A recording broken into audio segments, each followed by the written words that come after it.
अनाथ आश्रम जैसा कि ये कांग्रेस का पूरा कार्यालय है, बिहार का प्रदेश कार्यालय है और हमारे साथ प्रदेश अध्यक्ष मदन मोहन झा जी खुद बैठे हैं। कई सवाल उठ रहे हैं नागरिकों के मन में और राजनेताओं के मन में और हम लोगों के भी मन में कई सवाल उठ रहे हैं और सवाल इस बात को लेकर है कि कांग्रेस अच्छे छवि को लेकर उतर रही है और उतरना भी चाहती है, लेकिन बिहार कांग्रेस में ये क्या हो रहा है कि लवली आनंद जी जिनको आप सब जानते हैं कि वो आनंद मोहन जी के जिनको कि उम्र कैद हो चुकी है, पहले फांसी की सज़ा हुई थी और फिर उनको उम्र कैद में वो उनकी सज़ा बदली, फिर उनकी पत्नी भी कई जेल जा चुकी हैं और वो अब कांग्रेस में हैं। दूसरी बात है अनंत सिंह को लेकर, अनंत सिंह जिनके बारे में आप सब जानते हैं कि वो बाहुबली नेता हैं और उन पे कई चार्जेस लगे हुए हैं, वो भी अब कांग्रेस के प्रति जो प्रेम दिखा रहे हैं वो भी जग जाहिर है। अब तो राहुल गांधी जो 3 तारीख को आने वाले हैं उनकी रैली के लिए प्रचार प्रसार कर रहे हैं, लोगों के लिए भीड़ जुटा रहे हैं। तीसरी बात है पप्पू यादव भी सुनने में आ रहा है कि वो 3 तारीख की रैली में मंच पर ज्वाइन करेंगे। तो कई सवाल हैं और इस सवाल का जवाब हम अगर प्रदेश अध्यक्ष से ही जान लें तो ज़्यादा अच्छा होगा। सबसे पहले हम अध्यक्ष जी ये जानना चाहेंगे कि कांग्रेस क्या ऐसी ही छवि वालों के साथ बिहार कांग्रेस आगे बढ़ना चाहती है? बात है जो यहाँ किन्हीं की आस्था और विश्वास अगर कांग्रेस में है तो उनको आने से तो कोई, जैसे आप बोल रहे हैं जो जुलूस में हैं, उनको अपना सहमति या समझिए सपोर्ट देने में तो कोई रोक नहीं सकते हैं। जहाँ तक सवाल है पार्टी में लेने का, हमारे पार्टी में एक नियम है और नियम ये है कि अगर हम चाहेंगे भी और आला कमान के बिना सहमति का हम किन्हीं को पार्टी में नहीं ले सकते हैं। लवली आनंद जी के बारे में आला कमान ने जो निश्चित रूप से उनके बारे में सहमति थी, हमारे प्रभारी जी भी यहाँ थे, उनके सामने में उनका ज्वाइनिंग हुआ था। तो ऐसे छवि पे चलेगी बिहार कांग्रेस, अपराधियों की छवि वाली? अपराधी कौन है? अपराधी राजनीति में तो वैसे ही लोग को अनेक तरह के केस में फंसाया जाता है और अपराधी है जब सज़ा हो जाएगी तो आप तो जानते हैं जो प्रावधान है, जो जिस अपराधी को सज़ा हो जाएगी अगर वो विधायक और सांसद भी रहेंगे तो उनका मेंबरशिप सीज हो जाएगा। तो अपराधी तो तब न हुआ जब उनका मेंबरशिप सीज हो जाए, खुद हो जाएगा, तब पार्टी में रहने का कहाँ सवाल है। कोई आदमी केस कर दे, आप जानते हैं, आप तो पत्रकार हैं, आप ये बात जानते हैं, अभी आप हम पर कोई केस कर दीजिएगा तो हम अपराधी हो गए। उसका प्रूव होता है कोर्ट में, उसको साबित करना पड़ता है, तब जब वो प्रूव होता है तो यहाँ नियम है। यानी कि आप लवली आनंद जैसे लोगों से कोई परहेज नहीं है आपको? ये हम नहीं कर रहे हैं, आप जो अपराधी कर रहे हैं किसी को भी, उस पर हमको परहेज है। कांग्रेस ऐसे ही लोगों के बल पे चले? कांग्रेस ऐसे ही लोगों के बल पे नहीं, कांग्रेस कोई एक दिन का पार्टी नहीं है, सभी दिन से चलती रही है, कोई एक आदमी के बल पर या नहीं चली है। ये झा जी आप तो बहुत पुराने लीडर हैं, आपको पता है कि बिहार गर्त में कांग्रेस चली गई थी, अब जाके कुछ एक नई तरह की ऊर्जा मिली है। तो ऐसे ऊर्जा में क्या आप अनंत सिंह, लवली आनंद और पप्पू यादव के बल पे कांग्रेस चलेगी?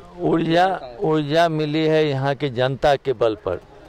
यहाँ जो एनडीए का सरकार है उसके जुमले के चलते सारे लोग खिलाफ है। आप क्यों नहीं बगावत करते हैं कि नहीं ऐसे लोगों को किसी कीमत पर मैं कांग्रेस में नहीं, बिहार कांग्रेस में तो कम से कम नहीं लूँगा? ऐसा नहीं है, पार्टी लेने का जब बात होगा तो मैं आपको सूचित कर दूंगा।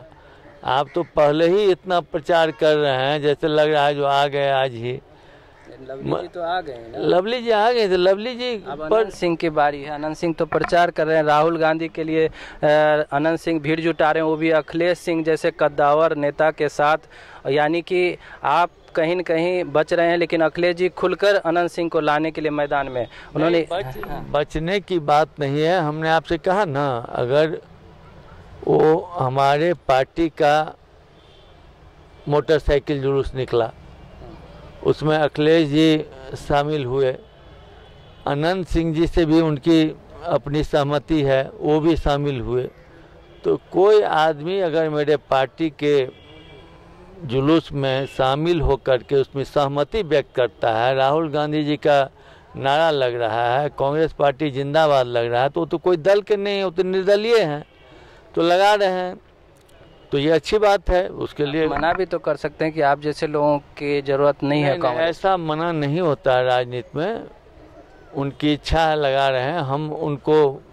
अच्छा मदन मोहन जी, ऐसा तो नहीं है कि आप सीधे साधे प्रदेश अध्यक्ष मिल गए हैं कांग्रेस को और उसका लोग आपकी ही पार्टी के नेता नाजायज फ़ायदा उठा रहे हैं?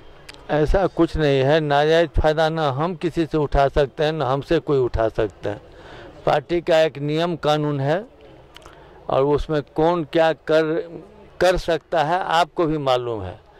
आप वैसे जो पूछ रहे हैं पूछ लीजिए, लेकिन आप भी सब जानते हैं कि क्या होता है, कैसे होता है, क्या नहीं। यादव 3 फरवरी को रैली में ज्वाइन कर रहे हैं, ऐसी कोई जानकारी मेरे पास नहीं है। वो माननीय सांसद हैं, अगर उनको दिल्ली में कोई बात हुई हो तो उसकी जानकारी मुझे अभी तक नहीं है।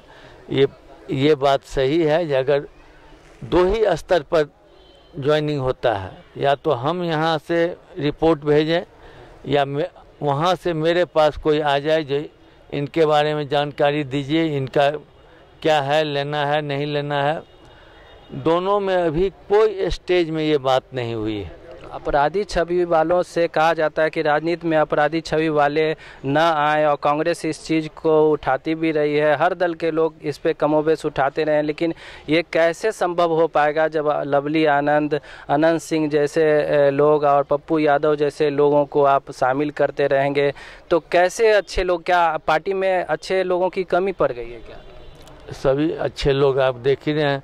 आप तो बार बार उन्हीं के बारे में बोल रहे हैं जिनके बारे में अभी तक कांग्रेस ऑफिस में कोई जानकारी नहीं है, जो कब ज्वाइन कर रहे हैं, कब आवेदन जा रहा है कि लवली आनंद से आपने शुरुआत कर दी है इसकी। लवली आनंद जी का मैं गच रहा हूँ, काहे नहीं गचेंगे, उनको तो ज्वाइन, और जब कोई भी आदमी ज्वाइन करेंगे, मेरे पार्टी में आएंगे, तब आपको जानकारी देंगे। तो शक तो होगा ही ना कि लवली आनंद जी तो अनंत और पप्पू भी होंगे ही। ऐसा शक आप अपने स्तर पर रखिए, मेरे पास कोई ऐसा रिपोर्ट नहीं है अभी, जब होगा तो आपको बताएंगे। ठीक है। अभी इससे इतर एक सवाल कि भारत रत्न मिला है अभी प्रणब मुखर्जी को, और वो कांग्रेसी एक बीजेपी गवर्नमेंट में ऐसे सम्मान से कांग्रेसी नवाजे जा रहे हैं, और नानाजी देशमुख जो आरएसएस से रहे हैं, इन लोगों को तो इस पे आप कुछ? मैं उन सभी आदमी को बधाई देता हूं। भारत रत्न में कोई राजनीति नहीं होनी चाहिए, कौन कांग्रेसी है और कौन बीजेपी है। हमारे यहाँ के हुकुमदेव नारायण यादव जी का भी देखे हैं, जिनको भी मिला उन सबों को हम बधाई देते हैं। ये सब कोई राजनीति की चीज़ नहीं है, ये अपने काम पर मिलता है, और कोई भी दल के लोग हों, इससे क्या अंतर पड़ता है। रामदेव कह रहे हैं कोई सन्यासी को नहीं मिला, ये प्रणब दादा को मिला, बाकी लोगों को आरएसएस के नाना देशमुख जी को मिला, लेकिन कोई सन्यासी को नहीं मिला अभी। ये उन आदमी से पूछिए जो इसमें डिसीजन मेकर हैं, क्यों नहीं हुए। मेरे कहने से तो मिला नहीं किसी को, हम तो सिर्फ बधाई देते हैं और धन्यवाद देते हैं। इसलिए जो नहीं मिला जिनको, उनके बारे में आप। प्रणब जी के प्रति मोदी सरकार का बड़ा प्रेम बहुत दिख रहा है। प्रणब मुखर्जी दादा जो हैं वो सब चीज़ के लिए डिजर्विंग केस हैं, और जिसमें मेरिट रहता है उसको सब लोग देखते हैं। ठीक है, बहुत बहुत धन्यवाद प्रदेश अध्यक्ष जी, आपने सफाई से हर बात को रखा है। अब ये देखना होगा कि कांग्रेस अब क्या इसी तरह से अपने तरीके से और बाहुबलियों के भरोसे अब बिहार प्रदेश कांग्रेस है, और यही स्थिति रही तो आने वाले समय में ऐसे छवि वाले लोग काफ़ी आगे आकर राजनीति करेंगे, और फिर क्या होगा ये तो आगे देखना होगा। आप देख रहे हैं मौर्य न्यूज़, बने रहिए मौर्य न्यूज़ के साथ। इस कार्यक्रम के प्रायोजक है school of global education Patna, redefining education.